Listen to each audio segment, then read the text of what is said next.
ஹரியானா மாநிலம் அம்பாலா பிரச்சார கூட்டத்தில் ராகுல் காந்தியும் பிரியங்கா காந்தியும் காங்கிரசிற்கு வாக்கு சேகரித்தார்கள்.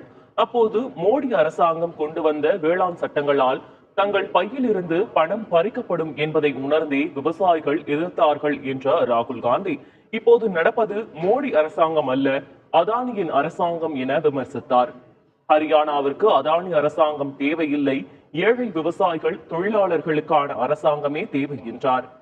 அதானியில் நிலத்தில் உழைப்பதும் இல்லை, சிறு தொழிலும் செய்வது இல்லை, ஆனால் அவரது வங்கிக் கணக்கில் சுனாமி போல் பணம் கொட்டுகிறது என ராகுல் காந்தி விமர்சித்தார்.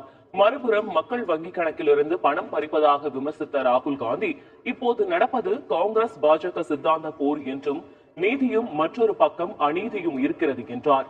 ஒரு பக்கம் விவசாயிகள், ஏழைகள் மற்றும் தொழிலாளர்களின் நலனும், மற்றொரு பக்கம் அம்பானி மற்றும் அதானியின் நலன் மட்டுமே இருப்பதாக குறிப்பிட்டார்.